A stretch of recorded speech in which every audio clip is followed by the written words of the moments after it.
Shalom adik-adik, apa kabarnya? Ya, Mede berharap adik-adik semua dalam keadaan sehat semuanya. Kita bersyukur karena pada pagi hari ini kita boleh kembali bertemu di dalam ibadah Sabtu ceria.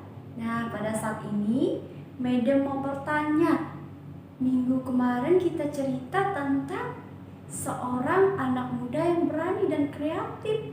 Nah, siapakah anak muda itu? Ya, betul sekali, namanya adalah Daud.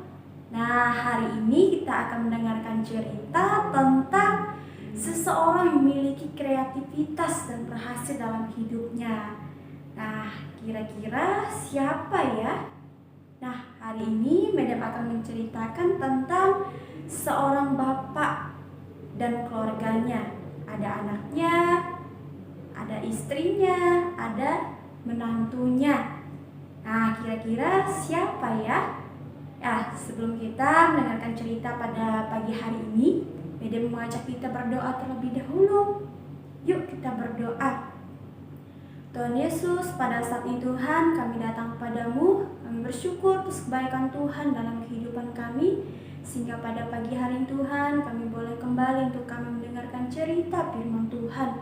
Kiranya Tuhan terus memberkati kami, supaya kami boleh memahami, mengerti isi cerita yang akan kami dengarkan secara bersama-sama. Terima kasih Tuhan, kami menyerahkan waktu kami ini ke dalam tangan-Mu. Kami berdoa, haleluya, amin.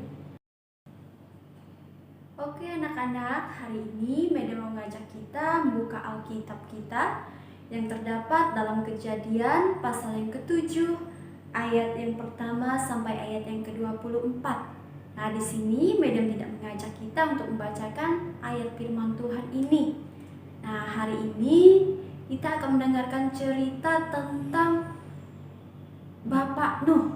Nah, Madam jadi ingat cerita tentang Bapak Nuh ini. Madam jadi ingat tentang kapal yang besar sekali.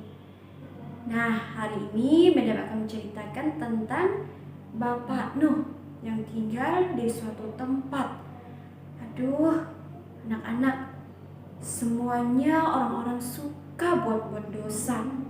Mereka senang sekali.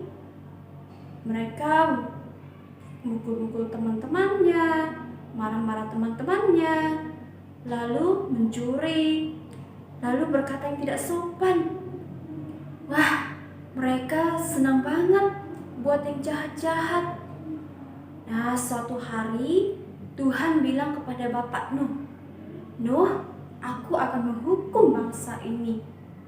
Tapi aku akan menyelamatkan kamu dan sekeluargamu. Tapi kamu harus membuat bahtera atau kapal yang besar sekali." Nah, Bapak Nuh berpikir, membuat kapal yang besar, sedangkan saya tinggal di daratan, jauh dari laut. Tetapi ini Tuhan yang suruh. Aku mau turuti. Nah, keesokan harinya, Bapak Nuh mulai menyiapkan barang-barang untuk membuat kapal yang besar sekali. Nah, adik-adik, pada waktu Bapak Nuh membuat kapal, nah, orang-orang menertawakan Bapak Nuh. Lalu mereka berkata kepada Bapak Nuh, "Ngapain kamu buat kapal di sini? Emangnya ada air? Mana airnya? Kamu ini bodoh sekali, gak pakai otak. Kamu ini disuruh bikin kapal di daratan kita ini. No, memanglah kamu ini habis-habisin waktu, habis-habisin uang juga." Nah, tapi Bapak Nuh ini tidak mendengar mereka. Bapak Nuh ini tetap melakukan apa yang diperintahkan Tuhan. Dia mengerjakan setiap hari sampai pada waktunya kapal itu jadi. Lalu Tuhan berpesan kepada Bapak Nuh untuk membawa semua binatang satu pasang untuk masuk ke dalam bahtera itu, dan kamu dan sekeluargamu. Lalu Bapak Nuh menuruti perintah Tuhan. Bapak Nuh membawa satu pasang semua binatang masuk ke dalam bahtera itu. Kemudian Bapak Nuh ini masih diolok-olok, masih diejek-ejek oleh orang-orang. Tapi Bapak Nuh tidak peduli.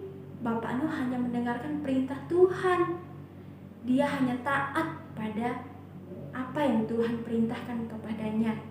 Nah, setelah semuanya masuk semua, apa yang telah Tuhan perintahkan kepada Bapak Nuh ini, Tuhan akan menurunkan hujan yang sangat lebat selama 40 hari 40 malam. Waduh, semua orang yang di kota itu pada ketakutan. Wah, kok hujan terus menerus ya, tidak ada henti-hentinya. Sehingga air semakin tinggi dan semakin tinggi, sehingga membuat orang-orang yang di kota itu menjadi tenggelam. Nah, yang tersisa hanyalah kapal Nuh yang masih terombang-ambing di atas air.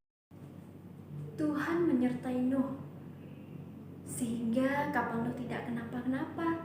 Nuh dan keluarganya selamat. Tuhan yang menyertai, Tuhan yang memberkati, sehingga mereka boleh selamat dari air bah tersebut. Nah, setelah 40 hari 40 malam lamanya, kemudian kapal itu mendarat. Nuh dan keluarganya membuat mezbah. Nah, apa itu mezbah Meden? Mezbah adalah tempat persembahan orang zaman dahulu. Mezbah ini adalah untuk persembahan sebagai ucapan terima kasih atas penyertaan pertolongan Tuhan kepada keluarga Nuh. Nah, kemudian Nuh dan keluarganya berlutut berterima kasih kepada Tuhan yang telah menolong dan menyertai setiap kehidupan mereka. Nah, Tuhan berjanji bahwa Tuhan tidak akan menghukum, mengirimkan air bah itu kepada Nuh dan keluarganya. Kita harus taat dan mau dengar-dengar perintah Tuhan, dan kita harus percaya kepada Tuhan. Tuhan berjanji akan menyertai dan berkati keluarga Nuh dan kita semua yang percaya kepada Tuhan.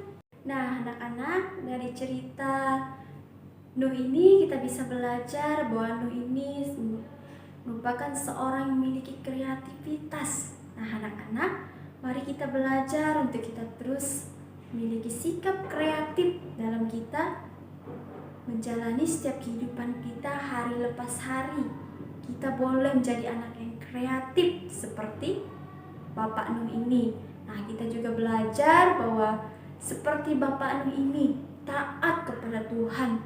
Dia mau mendengarkan perintah Tuhan sehingga dia boleh menyelesaikan kapalnya dengan baik, boleh menyelesaikan kapalnya dengan tepat waktu. Itu karena dia taat kepada Tuhan. Dia mau dengar perintah Tuhan.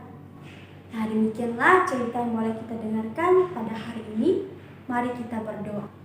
Tuhan Yesus, pada saat ini Tuhan, kami kembali datang padamu. Kami bersyukur atas kebaikan Tuhan yang boleh menyertai berkati kami, sehingga kami boleh mendengarkan cerita pada saat ini. Tuhan berkati kami supaya kami boleh menjadi anak yang taat, anak yang takut akan Tuhan, dan kami terus percaya kepada Tuhan. Terima kasih Tuhan, kami berdoa hanya di dalam nama Tuhan Yesus. Amin.